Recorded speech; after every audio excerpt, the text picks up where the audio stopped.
What's it like to live without hope? What's it like to finally decide that your dreams are beyond your abilities and to resign yourself to living without any prospect that things will get better? What is that like? The closest thing I could find to a picture of a person totally without hope comes from a book by Dr. Jeremiah entitled The Power of Encouragement. Dr. Jeremiah tells about an old Alfred Hitchcock show which featured the story of an evil woman who was jailed for committing a murder. The woman soon realizes that her only chance for escape is to befriend the old man who serves as the prison undertaker. He's the only inmate who is allowed outside of the prison walls. After much bribing and begging, the woman finally convinces the old man to help her escape. He tells her that the next time she hears the bell toll to announce the death in the prison, that she should slip down to the prison mortuary and hide in the coffin with the dead body. He would take the coffin out the next morning and bury it in a shallow grave where he could go back and when no one was looking, and he could dig that back up and release the woman. And it would be the perfect escape. Everything went as planned. On the night the woman heard the death bell, she slipped down to the mortuary and crawled into the waiting coffin with the dead body. The coffin was transported outside the prison walls and buried. The woman waited hopefully, anxiously, but no one came to dig her up.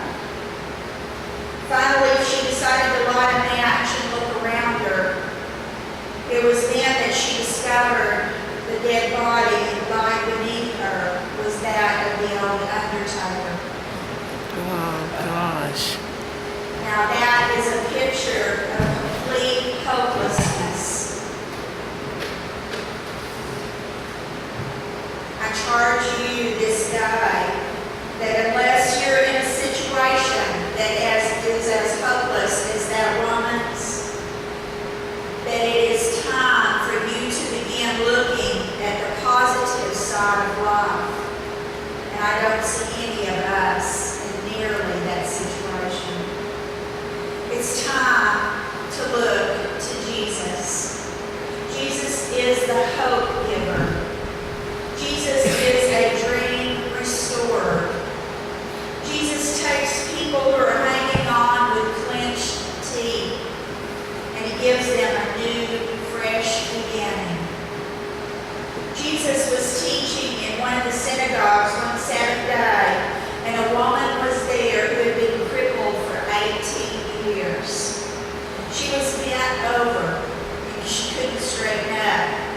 The New International Version of the Bible, as well as the American Standard Version, says that she was crippled by a spirit. That's an interesting phrase to me. I've known lots of people who have been crippled by a spirit. Some of these people, too, are bent over and cannot straighten up.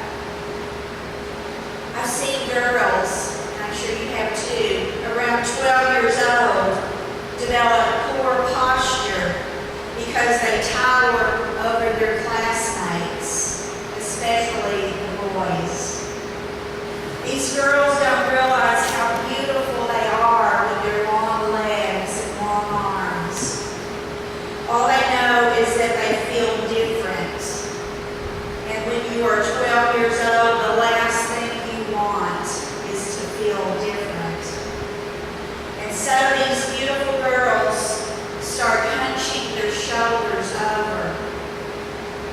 And they start lowering themselves so that they can be shorter. And they become crippled by a spirit of embarrassment. I've seen people bent over with a sense of responsibility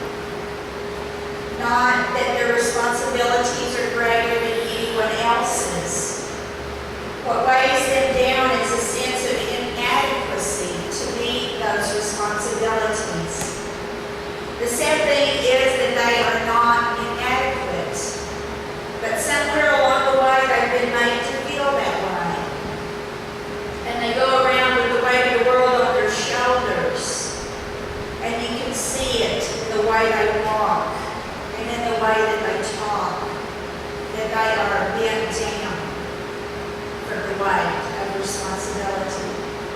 You ask them, how are you doing? And with gloom, they will say, oh, I'm surviving. We've all seen motivational posters, greeting cards, and such. I understand that now there is a company called Despair Incorporated. This company offers motivational, demotivational products.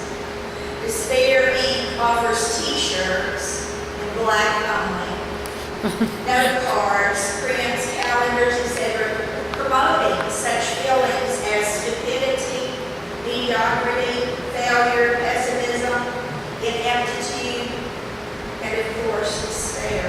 Despair Incorporated has its own website, www.despair.com. The ridiculous thing is that these products are selling like hotcakes. And why not? There are many healthy, intelligent, well-educated people who go through life feeling like losers. They've got it all compared to most of the people in the world.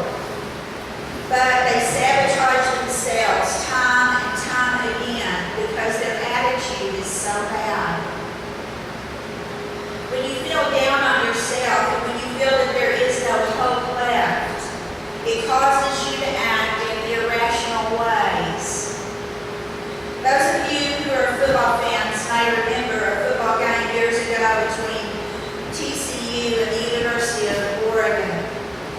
The Horned Frogs and the Fighting Ducks. Now that's a colorful image, isn't it? The Horned Frogs were getting beat up at home by the Ducks. For one offensive player on the bench, it was just more than he could stand. As a fleet-footed duck streaked down the sideline of the game toward another sure touchdown, the frustrated frog leaped off the bench and tackled him. It was a dumb move. It was a desperate move. When we have a spirit of inadequacy, when we have a senseless feeling of hopelessness and despair, we do dumb things. We sabotage ourselves at work, we sabotage ourselves in our relationships with others, and we sabotage the happiness that is our God-given right.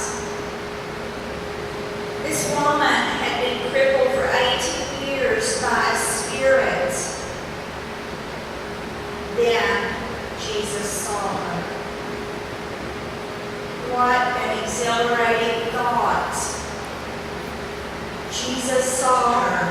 Here is the answer to our feelings of helplessness and despair.